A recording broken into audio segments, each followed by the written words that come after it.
बस बस कि पेस्टिसाइड के अत्यधिक इस्तेमाल से लैंड का डिग्रेडेशन हो रहा है और उसकी वजह से पूरा इकोसिस्टम भी प्रभावित हो रहा है, जो पक्षियों की मौत का प्रमुख कारण बन रहा है। उन्होंने अपनी किताब में लिखा कि बिना पक्षियों की आवाज के समाज से जीवंतता गायब हो चुकी है।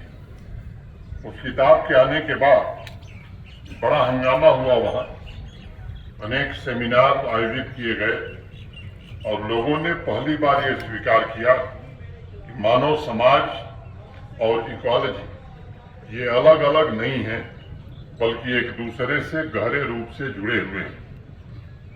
और मुझे लगता है कि जीवन को इंटीग्रेटेड रूप में ही देखा जा सकता है, उसे अलग अलग देखे जाने की संभावना बहुत नगण्य होती है।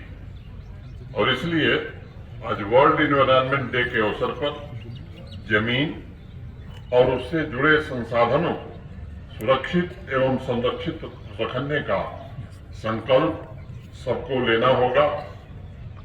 अभी जो बच्चा हम सबके सामने कह रहा था उसने ठीक कहा, ये जो परिवर्तन शब्द है ये प्रथम पुरुष एक वचन का है।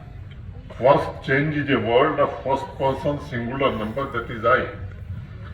और मैं सभी नागरिकों से अनुरोध करूंगा कि इस प्रयास में एक एक कड़ी जोड़कर तथा प्रकृति के हर एक तत्व को ध्यान में रखकर लैंड रेस्टोरेशन के अभियान को हमें आगे बढ़ाना है और उसमें हर एक व्यक्ति की सक्रिय भागीदारी आवश्यक है।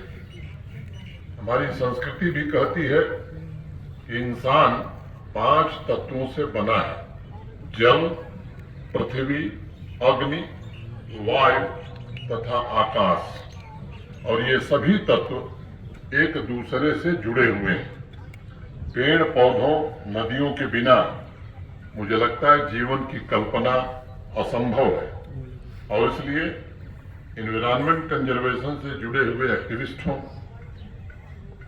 तथा वैज्ञानिक हों या हमारे विद्यार्थी हों, सभी इस बात से सहमत हैं कि बिना संतुलन के इंसान के अस्तित्व के मिटने का खतरा बढ़ता जा रहा है। यूनाइटेड नेशंस के क्लाइमेट चेंज पैनल के मुताबिक अगर अगले 10 साल के भीतर हमने बदलते हुए एनवायरमेंट तथा बायोडाइवर्सिटी के नुकसान को रोकने में सफलता नहीं हासिल की तो ये अपरिवर्तनीय हो जाएगा, इरिवर्सिबल हो जाएगा। यानी एनवायरमेंट को हो रहे नुकसान को रिवर्स करना असंभव हो जाएगा। हमें ये भी याद रखना होगा कि जब से ग्लोबल वार्मिंग की वजह से क्लाइमेट में हो रहे परिवर्तन की मॉनिटरिंग की जा रही है, तब से लेकर वर्तमान की स्थिति में फर्क आया है।